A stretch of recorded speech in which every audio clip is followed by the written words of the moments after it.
It's okay, it takes time. I know. Welcome back, everybody. Welcome to Strong. I'm so excited to have you back again with another exciting guest who comes to us from Dubai and will talk to us about her journey. But before we begin the episode, welcome back to everyone watching and thank you for joining if this is your first time. Strong is a journey of sharing real stories about real people living their lives today. Phase one, or as we call it, season one, is all about girls and women. And look out for our upcoming news to learn more about what phase two or season two and how it will be taking men and boys into our platform. But without further ado, welcome Mimi. Welcome to Strong. Thank you so much for having me. It's really exciting to have you here, and I'm always very excited to meet somebody new and tell everybody how we met. So would you like to do the honors?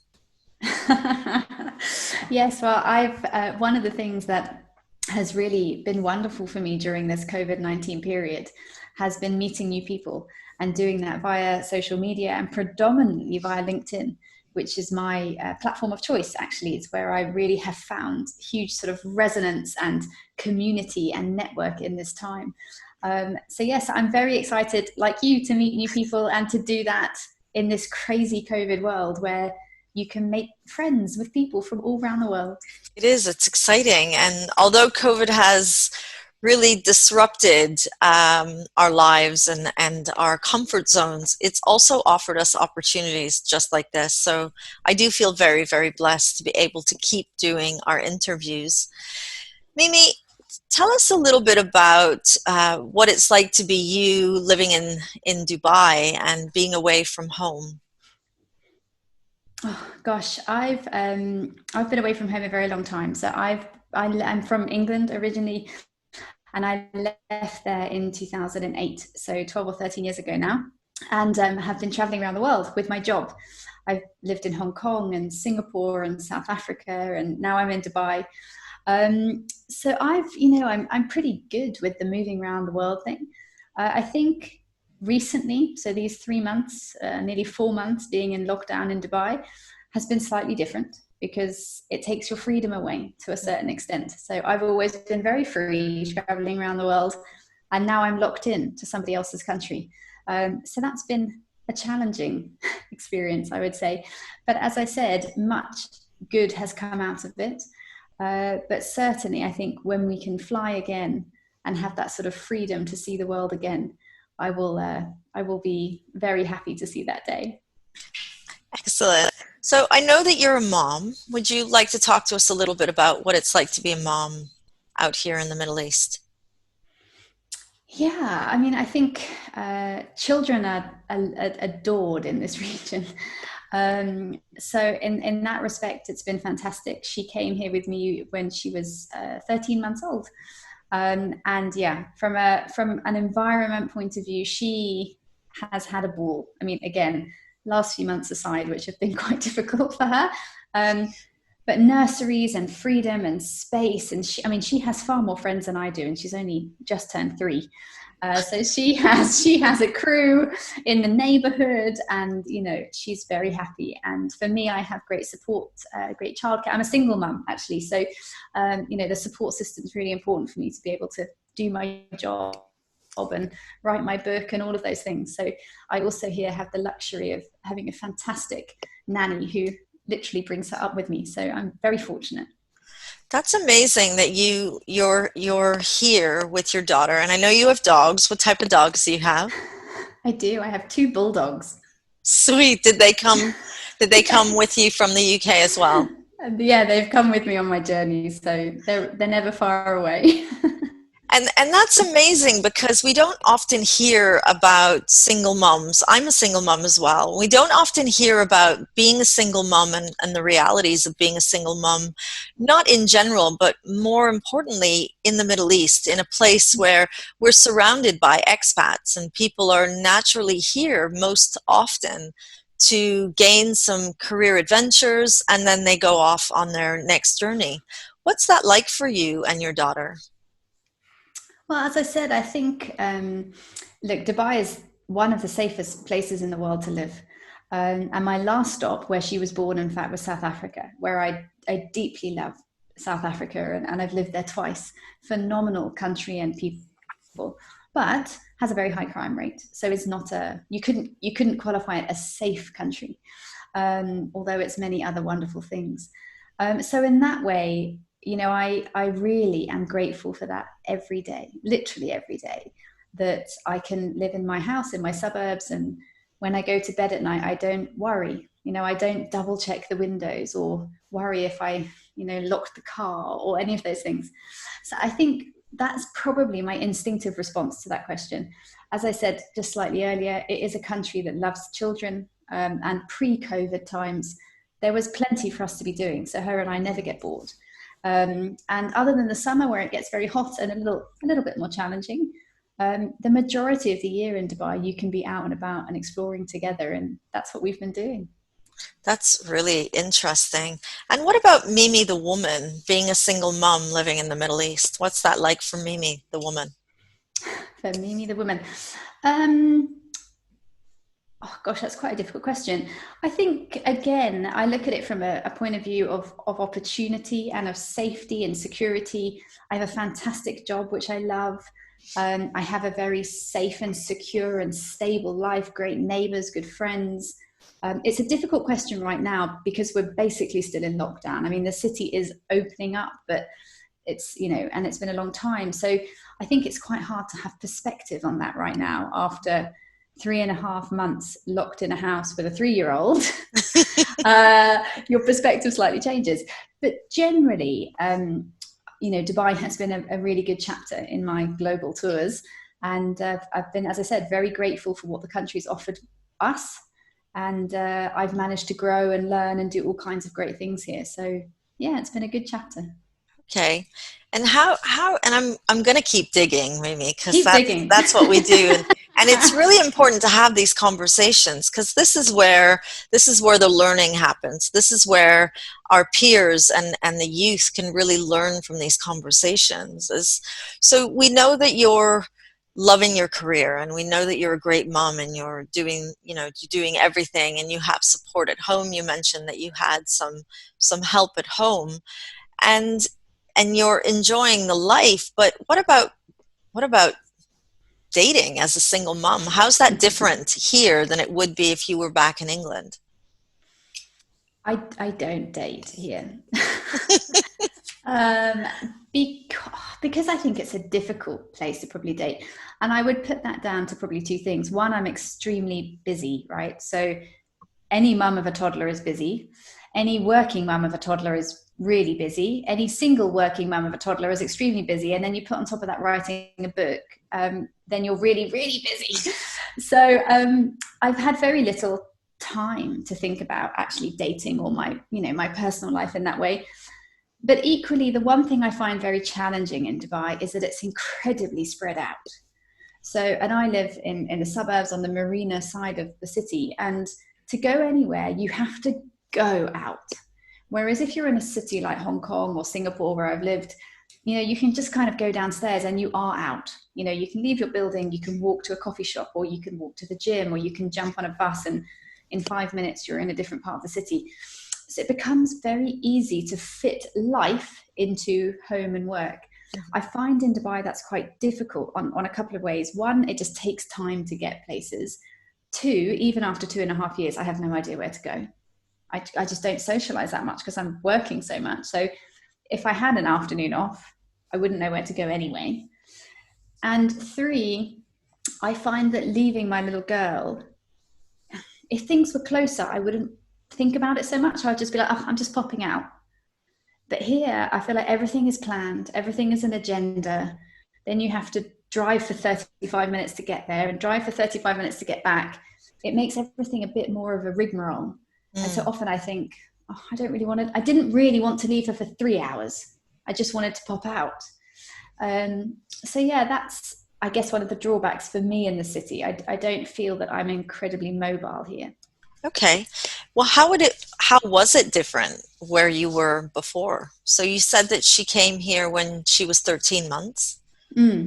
Was she with you in another country before, or what was the dynamic, or Yeah. what was the setup? Yeah, she was born in Cape Town, where I have lived. So the majority of my expat years have been in South Africa. So I was there for 7 years in total, and feel extremely connected to them as a people and in identity. I feel like I fit in with South Africans.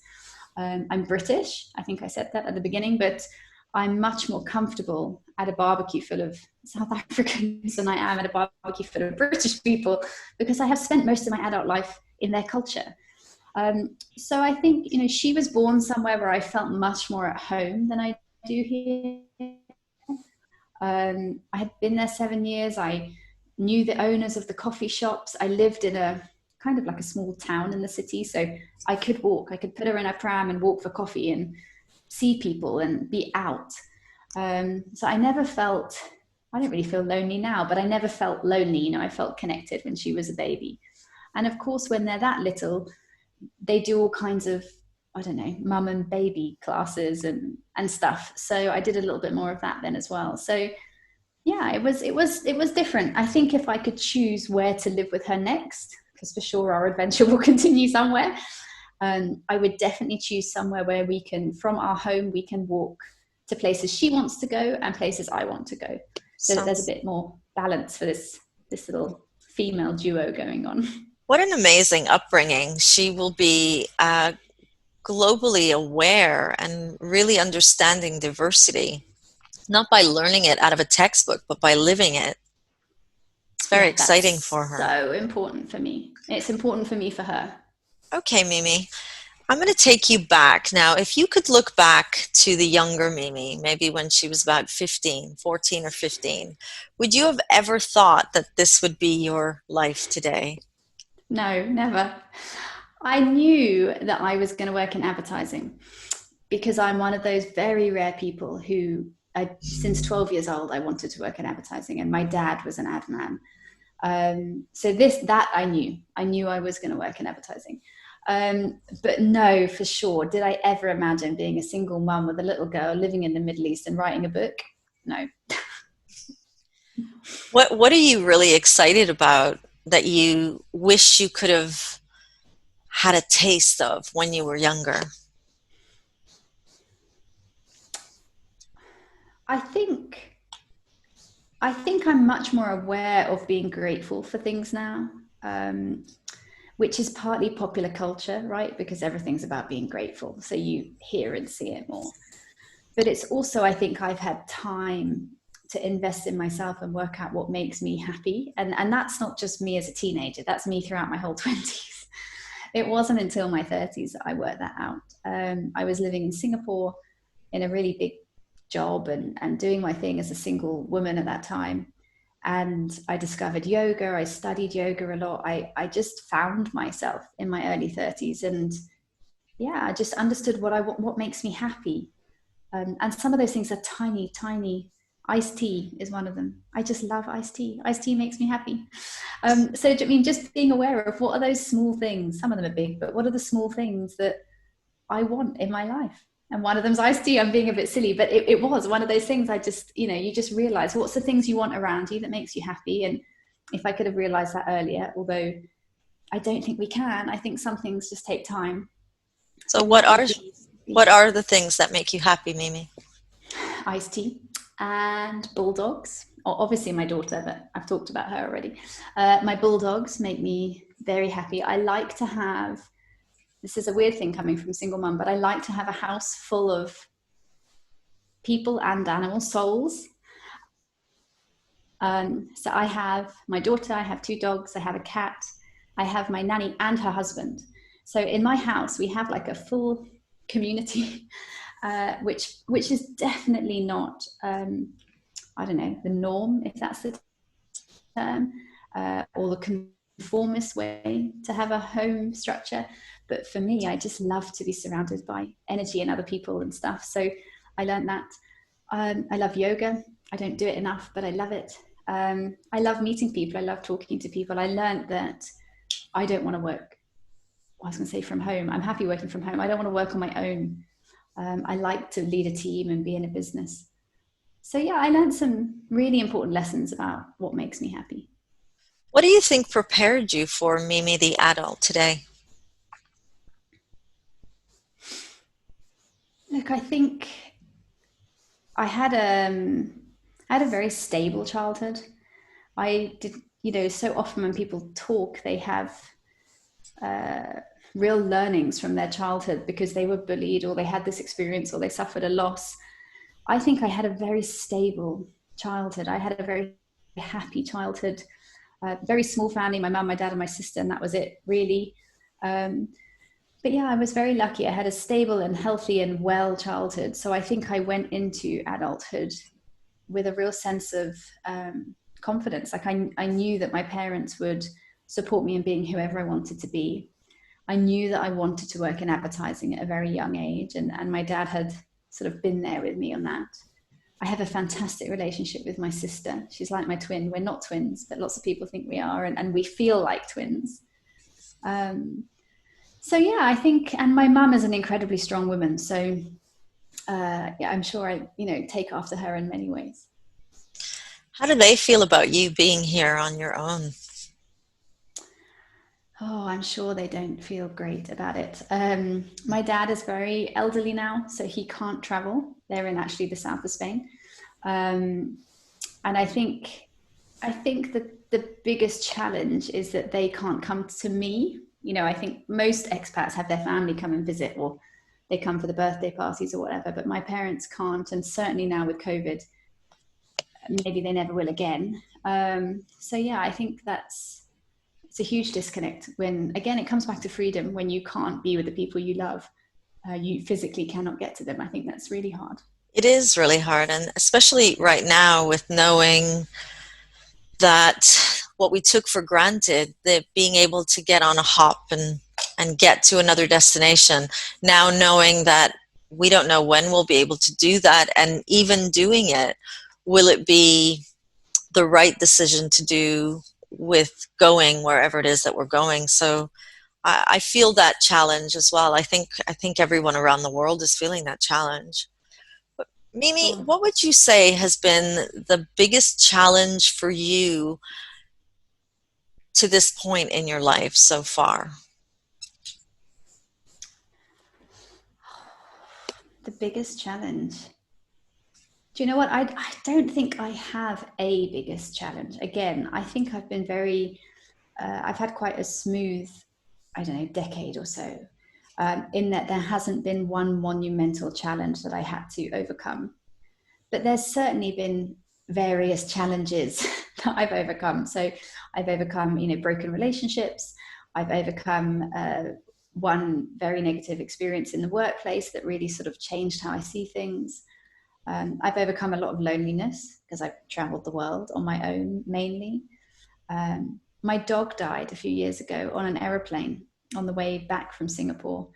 And for many people, they might be like, how can that feature in this interview? But for me, that was a monumental challenge in my life. She died on a plane, and I obviously wasn't with her. And that was really hard for me, even though she's just a dog, but she was, very special to me. So there's been, for sure, there's been some really challenging moments, but I can't think of sort of one big thing that I had to overcome.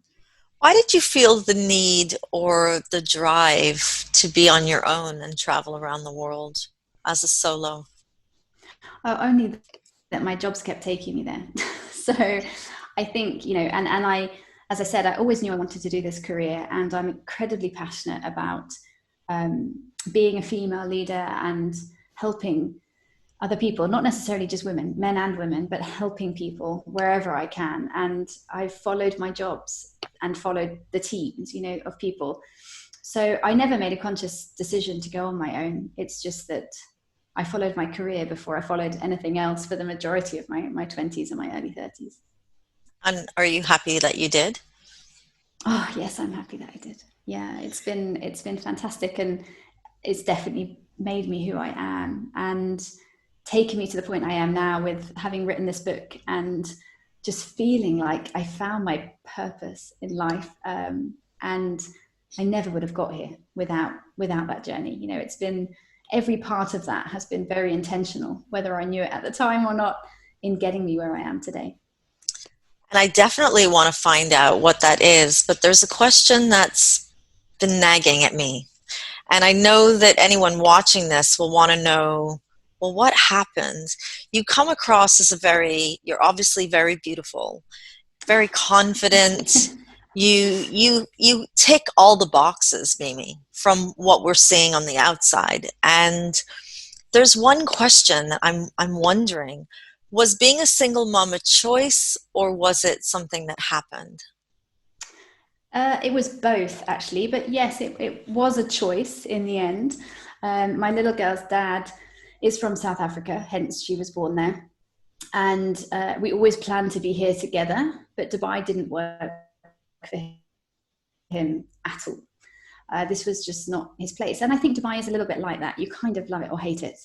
And it just wasn't for him. And it would have destroyed him. And if he'd stayed, it would have destroyed us anyway, because he just couldn't get on with life here.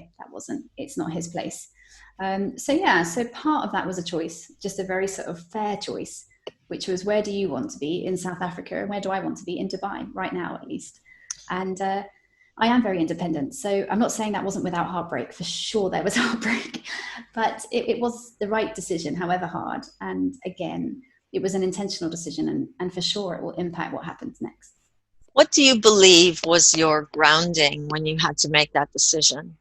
Because I know a lot of men and women, when they're at the crossroad between a career and a relationship,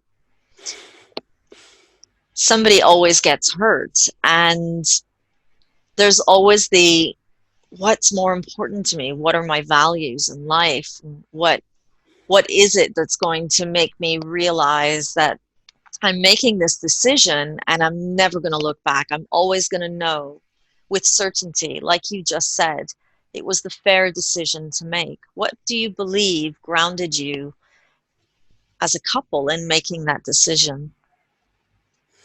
Look, it was a very long in the making discussion. I mean, it wasn't a decision from the beginning, as with all these things. It's an incredibly emotional, tumultuous time when you're making those decisions, because there's a child in the middle of it.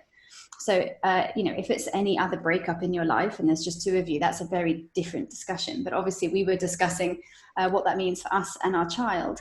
So will I ever know for certain that it was the right decision? No. And will there be times when I think, oh, I should have not done that, or maybe I should have done it differently? I am absolutely sure I will. There'll be days or nights or moments in her life when I'm sure, I think all mums, we worry all the time about these children. So that's definitely going to happen.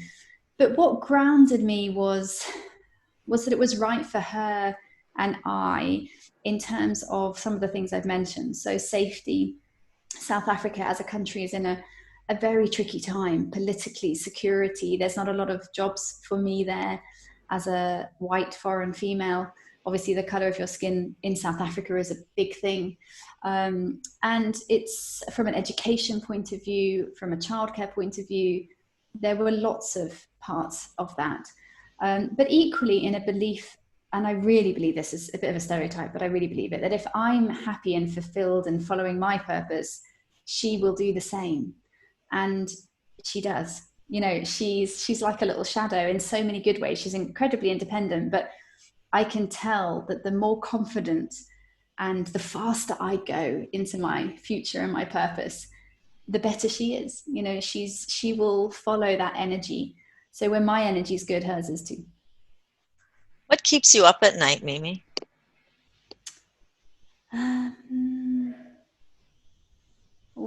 We might have to come back to that one. What keeps me up at night? Nothing at the moment. Not being able to get out probably does, with the lockdown.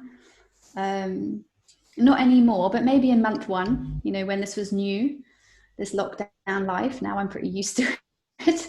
But yeah, that's been difficult for me. The summer ahead probably keeps me up a little bit, because again, she's been locked in for 3 months. And arguably, if we don't go anywhere this summer, which looks unlikely, it will be 7 months. These children will be inside for 7 months. Mm. And that's very different from our European and American friends. That this is different. Like in 48 degrees, when you can't take them anywhere, it's going to be a long summer. So yeah, that probably keeps me up at night. How I'm going to keep her entertained, keep us both sane, and just keep her happy in that environment. It's a tricky one. I feel that pain as well. How do you believe, so for anyone watching this, whether it be somebody just getting through the breakup of a relationship and entering being a single mom, or somebody thinking about their future, or even somebody not going through anything similar but just curious, what would you say have been your top go-to strategies to stay resilient through challenge and change? Look, for me, my book in this time, I mean, that's not a tip for long term, but it's a tip for now. Having a positive focus in your life and something, a piece of work. I think for me, it will always be a creative piece of work, but that won't necessarily apply to everyone. But for me, it was writing a book. For others, it could be a journal, it could be painting, it could be, creating a podcast or whatever it is that's your thing. For me, I get my strength from those projects. So writing the book, I've started a breakfast show, I have a podcast, all of these things have come about in the last few months, mainly during lockdown, because I have the emotional and time capacity to do it. Those things feed my resilience because I feel fulfilled. I feel like I'm moving. And every time, and I'm sure it's exactly the same for you, that every time you get positive feedback on something that you created, that fuels you to want to do more. And follow that purpose further. So yeah, the closer aligned I become to what I think is, well, not what I think, what I know is my purpose, the more resilient I think I become. What is your purpose, Mimi? My purpose is to really spread the awareness and the understanding of the power of empathy in the workplace predominantly, but in the world. And that's been a sort of 2-year journey. And I never planned to write a book. I wasn't one of those people that was like, oh, planning my book for 5 years. And no, like I feel like the book wrote me, to be honest. But once I sort of discovered that, it is my whole purpose. And I just, everything I do in that space around empathy that creates conversation, that's all this is about. I have a day job. This is not my job. This is just my passion. Every time I provoke more conversation or meet new people and talk about that, obviously not everybody agrees, not everybody likes it, but that doesn't matter. It's about awareness, because as far as I'm concerned, the world needs more empathy. The world needs more connectivity. We need to start putting humans back on the agenda. And if I can make just a tiny bit of progress, it will have been worthwhile. What do you believe Softening the Edge, which is the name of your book, isn't it? What do you believe it's going to bring to the world that you feel is something that will leave the world a better place? I really hope that it does what I just sort of mentioned, which is that it opens people's eyes and awareness to a word, a term, a skill set that perhaps they hadn't thought of before. So the book has a story in it. I believe it's a very readable, approachable book. Everything I do, I try to be very empathetic to people. So it's in full color. It's really easily laid out. I feel like you can breathe when you read that book. You know, sometimes you'll get like a business book and you love it. It's great, but it's like, oh, okay, I need to sit down and read chapter 9. You know, you have to. It's kind of hard work in a good way. My book is not like that. I feel like you can breathe when you read it. It's very easy reading. It's a story, but it's got lots of information in there and research and data and academics. So I hope that it's a story that can change the world in a little bit, in that people that read it will finish reading it believing that empathy is a force for good, and that if we could all apply just a little bit more empathy more often, we might start to see a positive ripple effect into our world and definitely into our workplaces. Sounds beautiful, Mimi. What do you wish that your average teenager could learn through your life experience? I think I wish, and I have done a couple of calls or webinars recently, probably not with teens, but with definitely young 20s.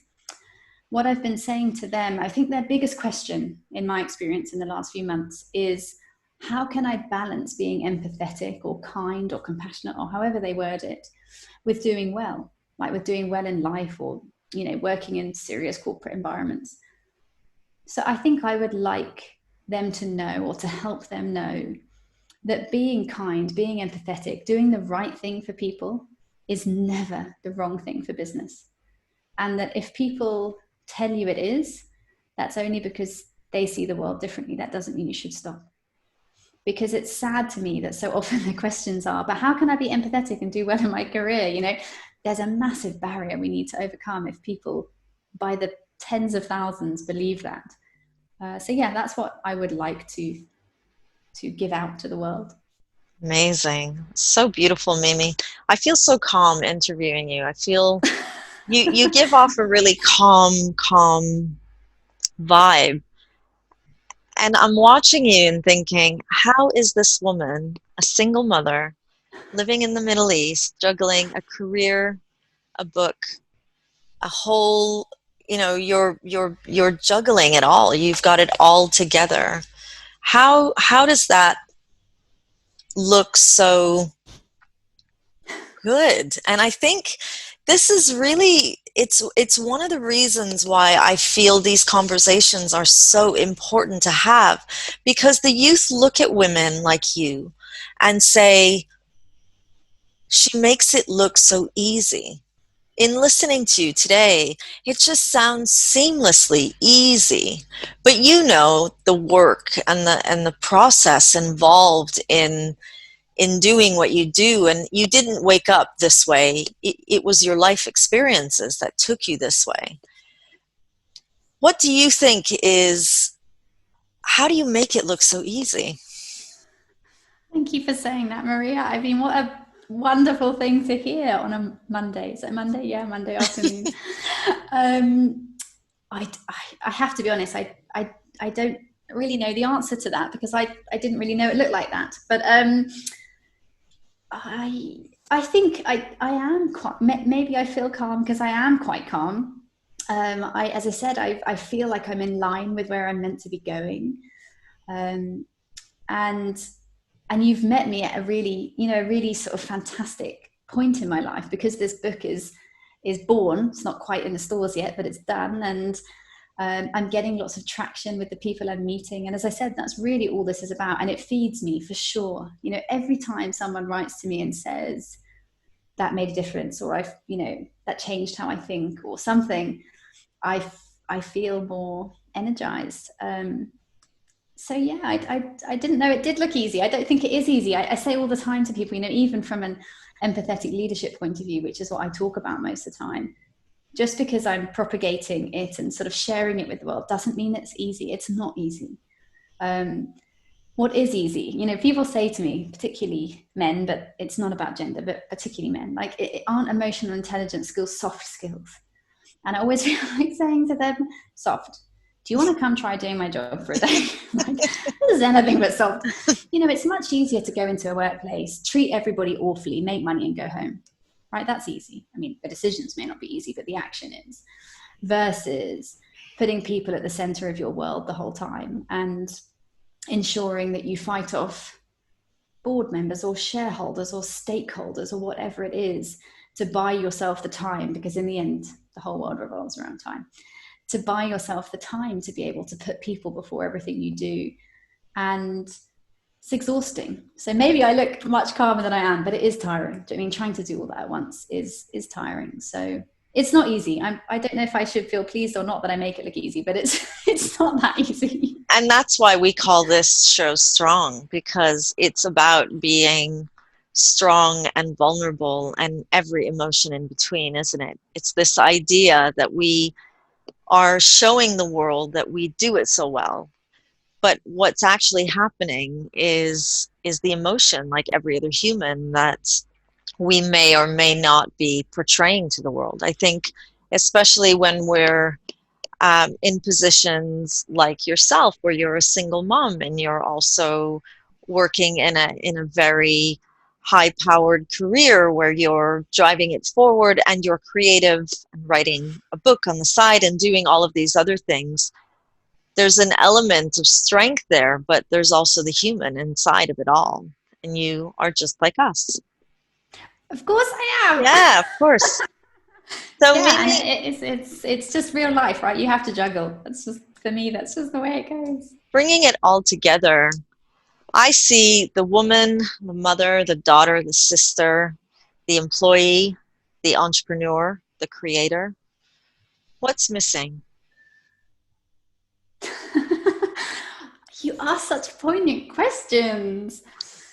I don't know. Like a luxury villa in the south of France? No, I'm teasing. I'm teasing. What's missing? Nothing right now. I mean, as I said, we've met at a time when I'm very happy and very peaceful and doing my best work that I've ever done, I think. And I mean, my family's missing. Obviously now again contextually. But yeah, there's not a piece that's missing really. I think Beautiful. it's a good time in my life. That sounds beautiful. I can't wait to see your journey developing and unraveling, and I can't wait to read the book and bring you back so we can show off the book and bring you. I believe that role models like you, real women every day, are what we should be demonstrating to the world and bringing to our youth, because this is where we come together as a community and support each other and help the youth believe that no matter what challenge lays ahead, there's always a reason to stay with us and to stay resilient. So thank you so much, Mimi, for joining us. And thank you, everybody, for watching. This brings us to the end of another amazing episode. Keep watching us next week when we go all the way to the UK. Thank you for watching.